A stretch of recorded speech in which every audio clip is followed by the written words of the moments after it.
Bonjour à tous. Je vous propose, comme promis, une fois par semaine, le classement des chasseurs et des chasseuses au 27 mars 2026.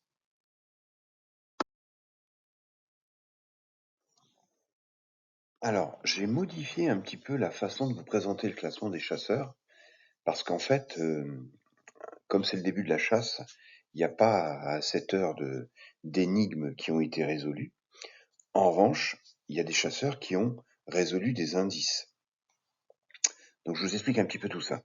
Vous avez vu que dans Médée-sur-les-Yvelines, il y a une quinzaine d'énigmes au total, mais dans chaque énigme, pour trouver la solution de l'énigme, le lieu de l'arrivée de l'énigme, il faut résoudre parfois entre 5 et 10 indices. D'accord? Et une fois qu'on a résolu, par exemple, sur une énigme, les 10 indices nécessaires, eh ben, on trouve le lieu de l'énigme. Ici, vous voyez dans la colonne, dans la ligne mauve, là, saumon, je vous ai mis le nombre de décodages total qu'il y a dans la chasse au trésor. Ouais, si vous additionnez 15, 87 et 48, vous voyez que sur toute la chasse au trésor, il y a environ 150 indices à décoder. Qu'est-ce que c'est qu'un indice, par exemple? Ben, c'est cette histoire d'oiseau blanc. Un autre indice, c'est, je me souviens, j'ai mis la photo, je crois, de Bruno Marx. J'ai mis aussi la photo euh, d'une, je crois, d'une rivière. Hein. Voilà, tout ça, ce sont des indices. Et ces indices, je vous les ai répartis en fonction des 3 étapes de la chasse au trésor en colonne, c'est-à-dire vous avez d'abord la première énigme qui est l'énigme d'Emmett Brown, dans lequel il y a 15 indices à décoder. Ensuite, la deuxième colonne, vous avez toutes les énigmes qui vont vous mener jusqu'au lieu d'enfouissement du Falcon, et dans toutes ces énigmes, il y a 87 indices au total à décoder. Enfin, troisième colonne, dans les énigmes qui vont vous mener jusqu'au lieu d'enfouissement de l'Airbus, il y a 48 indices environ à décoder. Alors, à 7 heures, donc j'ai le plaisir de vous dire que nous avons un leader qui a donc le maillot jaune dans cette chasse au trésor, qui s'appelle Baptiste et qui travaille avec d'autres amis que j'ai moi surnommés. Peut-être que Baptiste me dira s'il veut changer le nom de son équipe. Je l'ai appelé l'Orly Team parce que j'ai compris, si je me trompe pas, j'ai pas encore eu sa réponse, que c'était des gens qui travaillaient à Orly dans le milieu de l'aviation. Donc comment on lit le tableau? C'est tout simple, hein. Ça veut dire qu'à 7 heures, Baptiste et son équipe, ils ont décodé 5,7% des indices menant à l'énigme du Falcon. En numéro 2, vous avez Hugues, qui de la même façon a décodé environ 1% de ces indices. Voilà. Je trouve que cette présentation vous donne un petit peu un point d'avancement plus précis que si je vous donnais tout simplement le nombre d'énigmes résolues par les différents chasseurs. Je voudrais également vous expliquer parce qu'en fait, Hugues et Baptiste ont eu des démarches différentes pour décoder des indices. Et ça peut être intéressant que je vous les explique parce que ces 2 démarches sont très complémentaires.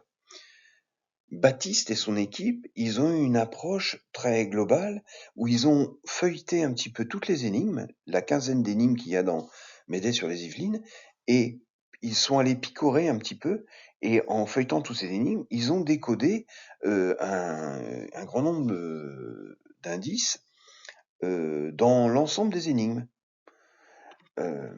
Alors, l'avantage de cette technique, c'est qu'en faisant comme ça, vous prenez connaissance de la totalité des énigmes et vous pouvez avoir, en faisant comme ça, une meilleure vision de ce que chaque énigme vous demande de chercher. C'est la première méthode. Je dois dire que l'avantage de cette méthode, à un moment donné, va s'arrêter parce que vous allez être confronté, si vous faites comme ça, au fait que pour avancer dans la chasse au trésor, il faut trouver les lieux d'arrivée de la première énigme, de la deuxième, de la troisième, etc., pour avancer. Donc c'est bien d'utiliser cette technique au début, Mais ensuite, il faut résoudre l'ensemble des énigmes une par une. Vous ne pouvez pas l'éviter. Ensuite, vous avez Jean. Alors Jean, vous voyez, il est en 3e position et il n'a pas trouvé, il n'a pas résolu d'indice. Parce qu'en fait, le décodage des indices qu'il m'a proposé était pas le bon. Bon. Mais il a utilisé une autre technique, Jean. Jean, il s'est concentré sur l'énigme d'Emmett Brown, c'est-à-dire la première énigme. Et donc, vous voyez que Jean, il a une démarche différente. Il s'occupe et il travaille uniquement sur la première énigme. Donc ça, c'est globalement, c'est la bonne démarche à avoir dans M'aider sur les Yvelines. Parce que comme je viens de le dire à l'instant, pour trouver le Falcon ou l'Airbus, il va falloir résoudre les énigmes une par une. Je vous rappelle que M'aider sur les Yvelines est une chasse au trésor séquentielle, c'est-à-dire qu'elle se résout énigme par énigme. Vous résolvez la première, vous passez à la deuxième, la troisième, etc. Par exemple, à la différence de la célèbre chouette d'or, la chasse au trésor, où la chouette d'or n'est pas une chasse au trésor séquentielle, ni même la chasse au trésor Excalibur. Ces deux chasses sont des chasses que moi j'appelle des chasses mélangées, dans lesquelles, à la dernière énigme, vous avez une information pour résoudre la première. Moi, dans M'aider sur les Yvelines, j'ai essayé d'éviter de faire ça. Il y a quelques moments dans les énigmes où vous aurez besoin d'aller chercher une information d'une énigme précédente, mais dans ce cas-là, je l'ai indiqué très clairement. Voilà. Donc, la méthode de Jean est une bonne méthode. Dans l'énigme d'Emmett Brown, il m'a d'ailleurs proposé une solution absolument remarquable qui était intellectuellement très cohérente, sauf que il n'a pas trouvé l'axe de réponse, le critère de réponse qui était attendu, mais si j'avais pris la solution proposée par Jean, elle aurait pu très bien être une parfaite solution pour cette première énigme, et pour ça, je le félicite. Voilà, comme promis, vous aurez le classement une fois par semaine. Je vous dis à bientôt, bonne chasse, et je vous souhaite un bon week-end.